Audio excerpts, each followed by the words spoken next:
Hey everyone.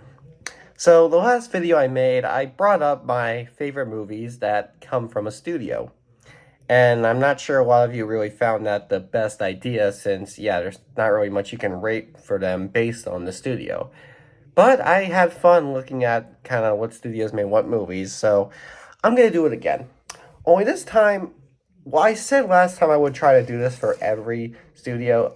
I think I'm honestly just gonna do it for this next studio and then just stop with it because, yeah, looking more into it, I really don't know if there's really much else I can say with these kind of videos other than this is a movie that comes from this studio. Cool.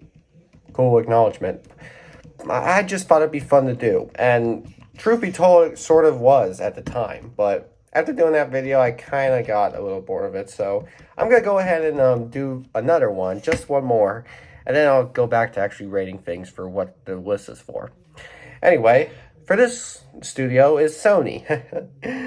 Sony. They have their ups and downs at times, you know. People complain about what they've made, and then there's movies that they have made that we can be appreciative of.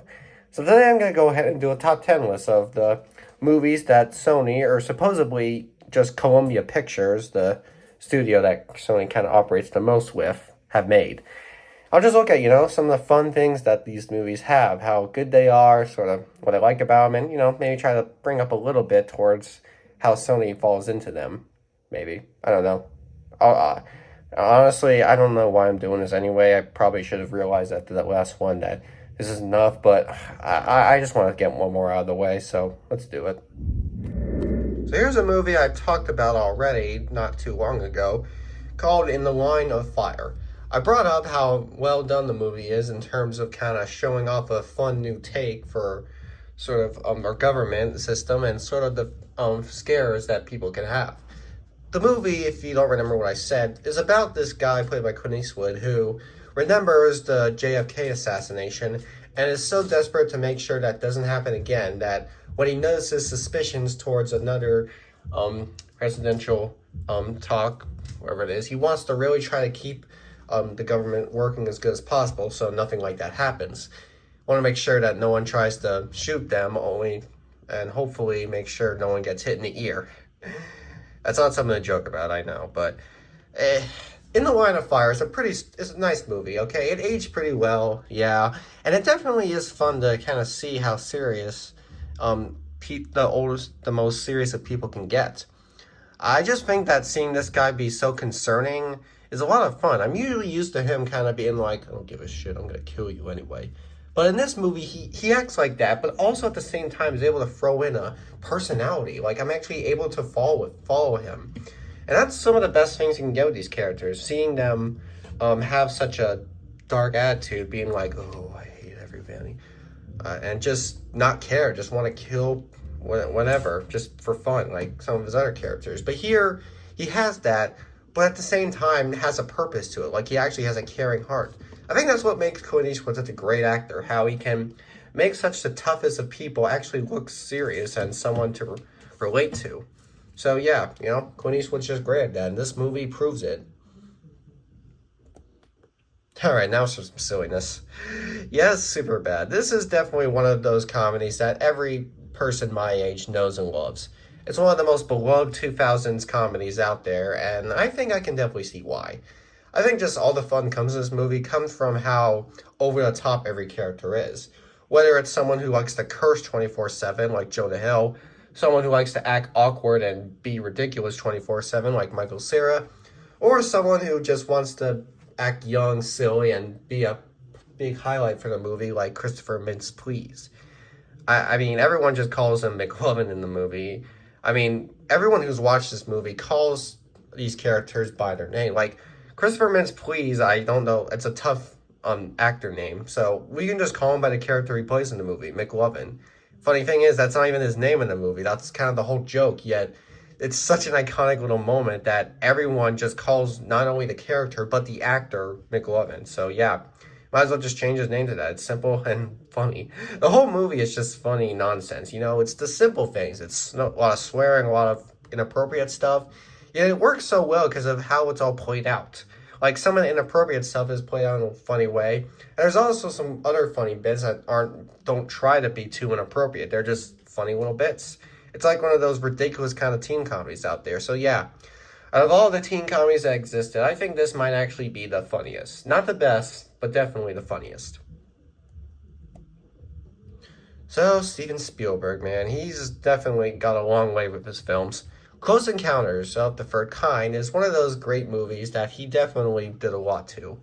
What makes the movie so amazing is that it's one of those alien films. This was before Spielberg made E.T., you know? This is before he went with the idea of making aliens friendly and sort of revolving around being kid-friendly with aliens.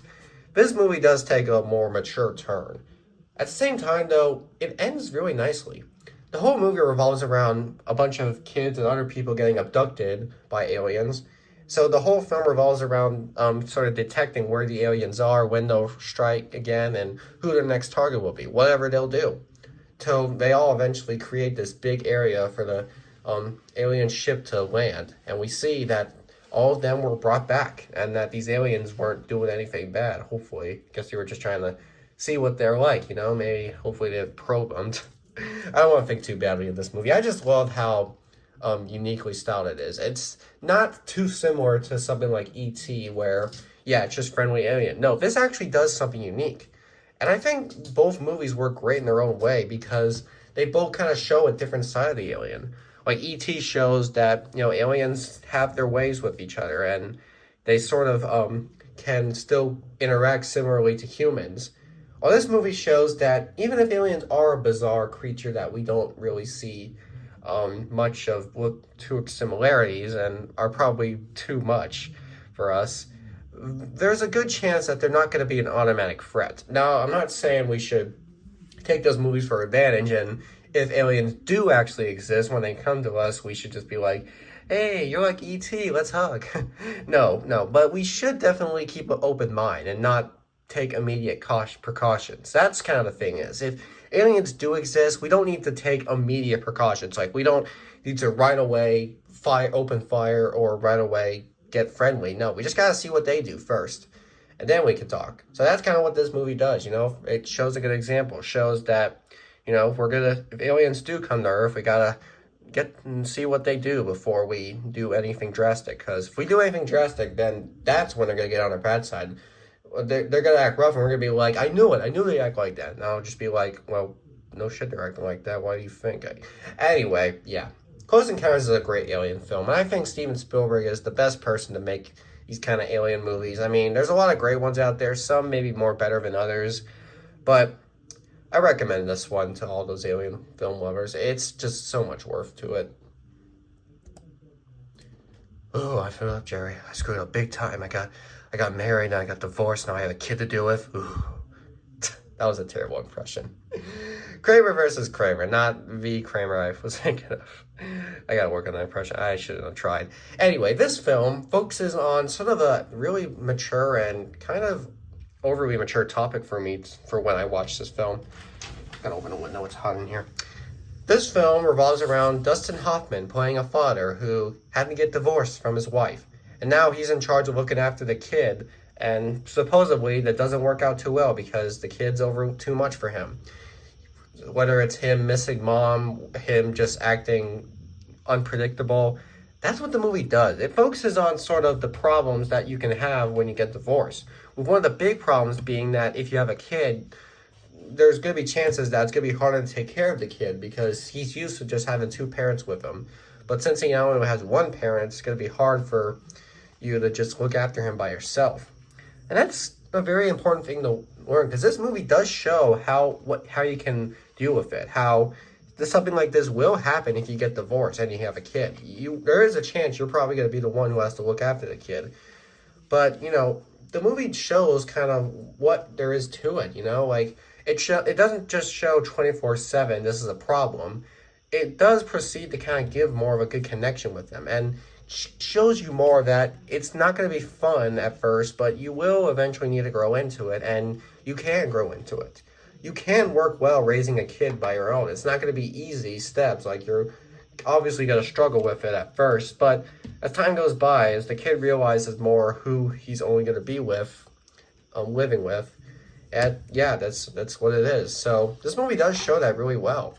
I mean, granted, I hope I don't get married and get a kid, so I'm really not trying to relate to this movie, but I can't promise anything, so maybe this movie will become relatable. So, if something like this happens, I should definitely take this movie's advice, you know? Accept the fact that you're gonna have trouble raising a kid by yourself if you get divorced, but you will eventually. You show a closer bonding with him, and things should still work out fine. Maybe won't be a happy ending for everyone, but just keep open mind with what you got. Yes, Spider-Man. Sony has done a lot with Spider-Man. People complain too much of all the bad things Sony has done, and I can definitely understand why. They've done a lot of things to screw the superhero over, whether that's rebooting the character so many times, or creating this big Marvel universe that doesn't even have Spider-Man in it, instead focuses more on all the side characters. But, you know, let's just look at what good stuff Sony did with Spider-Man. I mean, yeah, they really should make up for all those mistakes. They're really screwing over the character sometimes. But hopefully this movie will guide some light to their decisions. It probably won't, knowing how studios are, but I don't know. We'll see. Spider-Man Across the Spider-Verse. As I mentioned before, my minor issues with Into the Spider-Verse are thankfully not present in this one. This movie really does a great job at showing more intense animation, some more serious stuff, and not being as silly as Into the Spider-Verse was. I know that's controversial, but as amazing as moments in that movie were, I felt more comedic towards it. It felt there was a lot more comedy to it than the action, so I felt like a lot of times my enjoyment from the movie came from how funny it got, how much of a lampoon it was to Spider-Man. This movie does have its funny moments too, but it balances out a lot more. There's a lot more emotional stuff to it. I think this movie just has a lot more serious moments to look for. So when I'm watching this movie, I'll get a good laugh, but I will be seeing a lot of times where I'm actually going to really get feel for everything. So I think that's what makes Across the Spider-Verse the better film, in my opinion. Just how much more it's able to get to me. How I'm not going to remember it mostly for spoofing Spider-Man, but more for kind of creating a new Spider-Man for us to focus on. So yeah, my opinions on Spider-Man are definitely controversial, but I'm just gonna, can I just say that this is a great movie and move on? Okay, look, they're both great movies, okay? This one and Into the Spider-Verse, they're both really great. I just think this one accomplishes a bit more, so I don't know. I'm not saying too much, okay? They're both fine movies. Everything works great, so let's stop. I'll stop. Another Spider-Man movie. Yeah, there's definitely going to be a couple on this list. As I mentioned in my top 10 Spider-Man movies list, my biggest controversial opinion with Spider-Man is how I find the MCU movies to be the best out of all of them. I know a lot of fans are going to incredibly disagree. Okay, there are people who say that the original Tobey Maguire Spider-Man movies are the best. There's people who say the Into the Spider-Verse films are the greatest. And there's even some very small group of people who would say that Andrew Garfield's Spider-Man could work the best. Me, I enjoy a lot from all the Spider-Mans. The reason I think that the Tom Holland movies are the best for me is just because, honestly, it's because he evolves more. Like, with all the other Spider-Man movies, there's not a lot to it. Like, we don't get as much movies with them, so their evolution kind of happens a lot faster. Like, in the first Spider-Man, I enjoyed it, but I feel like a lot of things happen too fast. Like, Peter getting bit by a spider happened too fast. Him graduating high school happened fast. Him getting so good happened fast. I think since the MCU is all about evolving and kind of expanding more, that's kind of what makes the Spider-Man work here, because when he is first introduced, they don't really introduce him as first getting bit by the spider, which I guess is a bit of a downer for some. But they do show him evolving more. Like, they show him start off being just a teenage kid who enjoys having spider powers, but still helping fair enough. But as the movies go on, he does start to get more mature with his being Spider-Man. And he does have a lot of stuff happen to him. With him interacting with more Marvel superheroes, there's a lot more he can compare himself to. Like, he looks at himself as very weak and unimpressive compared to the other Marvel characters. But, you know, he actually is still worth it. So, truth be told, I just think every Spider-Man movie that the MCU has are the best one. This one I think is really great because yeah, it's kind of showing what Spider-Man does now. I mean, since it takes place after Endgame, where a lot of stuff happens, we kind of see sort of how Spider-Man works here. If he will have to take the lead of the Avengers, if he's going to become the lead or whatever happens. But we're just going to see what this movie throws at us. I just find so much enjoyment in what these Tom Holland movies have because I have a good connection with it. Like he acts like a kid. I feel like Tobey Maguire and Andrew Garfield act too much like too grown up for the sake. With Tom Holland, he kind of acts the proper age. So I honestly can really get more on relation towards him at being a teenage boy who's also a superhero. That's just what I think. I feel like I cannot say enough to people to accept that. I feel like even me saying as much as I can, you all are still going to think I'm insane for thinking this Spider-Man's the best. But look, I just think differently, okay? Is that too much to admit? So if you cannot accept my opinions for Spider-Man, then I'm sorry, but that's just what they are. All right, let's stop with Spider-Man. Let's look at this film, Stand By Me. Stephen King book turned into a movie that turns out to be freaking amazing in my opinion. This movie is so great because, man, this is just a kind of adventure that I'm always willing to watch. Like 4 kids who go on a long journey to try and find just a dead body. Like there's such a minor mission. Like all they want to do is look for the dead body so they can get on the news and enjoy fame. That's all it is. But the theme of the movie, what makes the movie so amazing, is that the whole journeys revolve. The whole idea is that kind of showing how these kids can interact, sort of what stuff they talk about, what stuff they get into, sort of what they can enjoy remembering from such a big situation. Stand By Me is just so great at showing such a simple idea be expanded with so much to it. This movie really hits me, and I think it is probably one of my favorite Stephen King adaptations out there. I was just about to say it's my all-time favorite, but I don't know if I can promise that. Either way, it's such a great film, and I every time I watch it, I still find so much enjoyment to it. So I think this is just one of those films that every person who's into an adventure needs to watch. Okay, if you have had friends that you've gone on fun journeys with, this movie is a must-watch. Okay, you don't even have to watch it with that one friend because this also kind of shows that you can't always hold on to the friends that no matter how big of an adventure it is, but that adventure will be so memorable that you'll at least know about them. You'll at least still remember them existing. Really though, this movie's just so amazing. I can't stress that enough. All right, more Spider-Man. Look, I don't know much. Spider-Man: Homecoming was the first individual Spider-Man film for the MCU, and I supposedly can understand people thinking this Spider-Man really is gonna be weak compared to the others, but I personally thought that too, and I was like, good. I don't want to see him become an instant amazing hero. I want to see him take on sort of an actual legit high school life, and that's what this movie shows.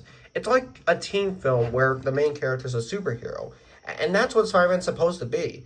I mean, he's supposed to be a teen who's going through both. He's supposed to deal with kind of being both a superhero and both kind of dealing with high school, and that's what this movie exactly portrays. And I pleaded for that. So again, say what you want. Oh, Tobey Maguire's better, you're trash. Or, oh, Tobey Maguire's Spider-Man awesome. The Into the Spider-Man movies are the best. If you think the MCU Spider-Man's the best, what's wrong with you? Stop being so Gen Z, millennial. Stop being all that modern stuff. I really want to try and say this without people thinking I'm just into modern movies more. I don't want people to think I think that the MCU improved so much from practical effects. Because, I don't entirely think that. I just think that this Spider-Man works the best out of all of them. And look, even the creator Stan Lee admits it. So, yeah, just ask him. Well, you can't ask him anymore. But, he definitely thinks that Spider-Man worked so well when he's being portrayed in the MCU. So, go ahead. Stan the man. He accepts this MCU Spider-Man as such a great one. Okay, you could argue, but he never said he thinks it's the best. Look, just accept that these are good movies still. I like them. Fine. Because, yeah, number 2 is the next Spider-Man movie. The recent MCU Spider-Man film to come out. This one everyone, of course, likes to remember because, you know, nostalgia-wise. And am I falling into that category too? Like, am I only going to love this movie so much because there's so much fan service? Well, while it is a big factor of what makes the movie memorable, I think I'm going to give this movie a pass more towards the idea of kind of showing more to the Spider-Man, comparing himself not only to other superheroes, but to him. You know? That's because, like, the whole multiverse idea is a big part in the Spider-Man comics. And this movie kind of introduces it entirely, showing exactly what the multiverse does. Brings in other people from different universes. It's not going to make the Tobey Maguire and Andrew Garfield movies part of the MCU now. No, that's not what it does. No. It just kind of shows that the multiverse is a real thing in the MCU and that these are actual different universes that are just going to come together in this one film. So, for all those people who saw this and now think that the Tobey Maguire and Andrew Garfield Spider-Man movies can be called MCU films now, I personally just don't think that's how it works. So no, I'm not buying to that. No, I just think this movie has so much to offer towards what it does. So, yeah, I think I've said enough about Tom Holland's Spider-Man. I should just call this video top 10 reasons I shouldn't be made fun of for enjoying the Tom Holland movies the most. But anyway, is the next film, is number 1 a Spider-Man movie? No, it's not. It's Ghostbusters. It's Sony's other big franchise. Ghostbusters has also had a rough history with Sony's control. Like, the first movie was just meant to be a fun action comedy film, but as it grew bigger and bigger, Sony really made a lot to it. Then it got a second film, which not many people found to work as well, but I personally think still worked pretty fine. Not as good, but still nice enough. And then Sony decided to do more with the Ghostbusters, give them merchandise, cartoons, a remake that blowed hard. Or then bring them just back to their original style with these newer sequels that are taking place in this universe. But as great as all the other pieces of Ghostbusters media can be, my heart still just goes out to what the original Ghostbusters was. I think that it makes sense that the Ghostbusters are a franchise. I get that. But whenever I think of Ghostbusters, I don't think of the cartoons or all the merch surrounding it or all the newer stuff to it. I just think of what the first movie was. And because the first movie was exactly what it was going to be. It's an action comedy film. And normally I would say comedies are funny, but not something I could take too seriously to call one of my all-time favorite movies. But Ghostbusters does something interesting. It goes for serious stuff. Like, there's a ton of comedy to it, but I actually could watch it and actually be, like, interesting. You know? I'm not, like, 24/7. I actually am interested in what it does. So if I'm interested in something, then I gotta give it some more credit. But yeah, honestly, that's just what makes Ghostbusters so amazing. So anything else Ghostbusters related, I'll only really think about in terms of how it compares to this one, because this is really the only Ghostbusters I ever really think of when I think of the franchise. And there's a good reason. It's just still holds up amazingly. Alright, that's enough. I said a lot in this video. My throat's actually going out. I probably should have filmed this when I was hydrated enough, so I'm gonna go drink a lot of water and probably wet my bed again, so don't tell anybody I just said that.